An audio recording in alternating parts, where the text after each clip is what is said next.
Yeah, well, that's insane because the Stafford thing is blowing my mind because I really feel like it is picking up a lot of steam. And again, it just doesn't make sense. This isn't like a game where they're trying to throw somebody off of to staying off their guy because why were the Giants getting a bidding war? Why, they must really be interested in Matt Stafford. They must really think that he can make a difference.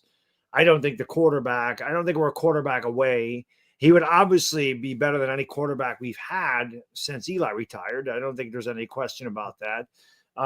But again, he's a 37-year-old guy. He's had injury problems. Our offensive line is certainly not a finished product. And but Stafford and Malik neighbors, and it might look good. And also there's obviously talk about Cooper Kupp getting released. Maybe you bring Cooper Kupp over here as well. And that way Stafford has some familiarity with one of the receivers. But I don't know what the Giants are going to do. It's a very interesting scenario. It's crazy.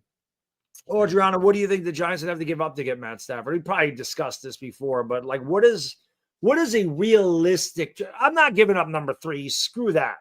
Yeah. What is a real? How much do you think it takes to get Stafford to the Giants? Like, if they're talking with the Rams, what do you think the Rams are asking for in return? Well, I'm worried that if the Giants and the Raiders are serious bidders, that the Rams are going to take advantage of that and ask for a haul. So, I mean, I would be fine giving up a third this year and, maybe a third next year. But I'm not giving up a second round this year. I'm most certainly not giving up a first this year or next year. I'm not giving up the 34th pick. I mean, throw Jalen Hyatt in the mix. We'll take Cooper Kupp. Like, I would take the two of them and maybe think about, I don't know. I would be open to trading Kayvon too. I think maybe there's certain players that you could throw in as a package deal to that, but I'm not giving up anything earlier than a third rounder. And I'm afraid that the Rams are going to try and take advantage of that. And I just hope that the Giants are smarter than that. Anthony, what do you think it takes to get him here if the Giants really want him? What do you think they're willing to give up? What they're willing to give up and what they should give up are probably two different things. I think somebody threw it out there. I don't remember if it was you or Chris or whoever. Somebody said the projected third and I think future second. Yeah. That sounds about right to me. Or is that for moving up to number 1? No, that was there's been so many. Yeah, that was for Stafford. Yep. Yeah, that sounds about right. But I feel like, as Adriana just said, with the Raiders getting involved now too, it's probably going to be a second round draft pick. And I think that makes sense because when Aaron Rodgers was traded, I believe that was for a second, maybe even 2 seconds. And I think that Stafford now is probably a better, more desirable player than Rodgers was at the time that he got traded to the Jets. So if he was 2 seconds, I would think that's your baseline, and it probably costs 2 seconds to bring in Matt Stafford. My take on this is that the Rams are only doing this just to create a negotiation. It's just a negotiation tactic. I really don't think they intend on trading him. I actually think this is very similar to when the Baltimore Ravens franchise tagged Lamar Jackson and told teams it's a non-exclusive tag. You are free to negotiate with him. Nobody did because they didn't want to do the contract groundwork for the Ravens. I think that's what the Rams are trying to have happen here, and I think that is what's happening. I think it's now going to become, how much are teams willing to pay you? We will match that offer, but we don't want to bid against ourselves and accidentally overpay you. So that's where I think the Rams are at with this. I think they're going to take whichever offer he gets from the Raiders or the Giants and give him that offer. But in terms of trade capital, I think it's going to cost at least a second round pick. Chris, what do you think? How much do you think it takes to get Stafford? Yeah, I have to go back and look at the Rodgers. I think, if I'm not mistaken, that it was a conditional first for Rodgers if certain things hit. Like maybe if they made the play, I don't remember. But I think it would be something like that. I think it would be 2 seconds, a second this year, a second next year. One of them potentially being a conditional first if the Giants were to reach a certain level of the playoffs, or a certain statistical threshold for Stafford.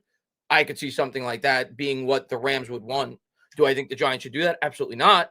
But if you're asking me what I think they're probably going to want, it's probably something like that. 2 seconds, maybe one that could be a conditional first based on certain, expect certain things if they hit. Yeah, I would hate to give up 2 seconds. For some fact, our second round pick this year is pretty much the back end of a first round pick. That's really the way I look at it. Because, again, if you're picking 34th, you would think you'd want to get back up into the first round at some point. You don't need to go up to the mid round, but you want to get to 29, 30, 31 to to get the 5th-year option. And then at that point, it's also like, why would somebody trade back into the second round and lose their 5th-year option on a guy?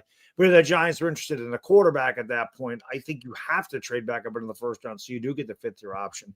The quarterback carousel is insane. The only quarterback on a roster, a little bit of Joe Shane press comments that I was able to watch at work today, a little bit, is Tommy DeVito. And that's it. So obviously we got to bring in a quarterback. Something else I happen to see on the interwebs, and it's all full of rumors right now.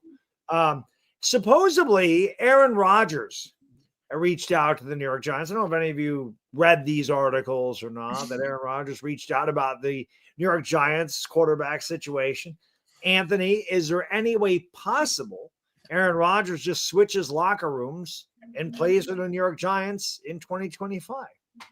I think it's entirely possible. It's not entirely preferable for me. I don't want to see that happen, but I do think it's possible because I think that if they miss out on Stafford, Shane has made it extremely clear that he wants a veteran in the room. And of the veterans who are going to be available on the free agency market, I think the most likely to just take a 1-year deal, so the least amount of long-term ramifications, would be Aaron Rodgers. So I think he'll make sense for the Giants from that standpoint. I think that there's a lot of other factors that you can add to the mix as to why he wouldn't make sense. And I think there's a go without saying personally in terms of the way that he creates media circuses. Yeah.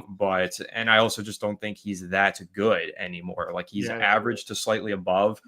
Somebody tried to throw PFF grades in my face today. I'm like, dude, he ranked 18th on PFF. You're not proving anything. He's still slightly below average according to PFF as well as my eyeballs and everybody else's and the stats. So I don't know.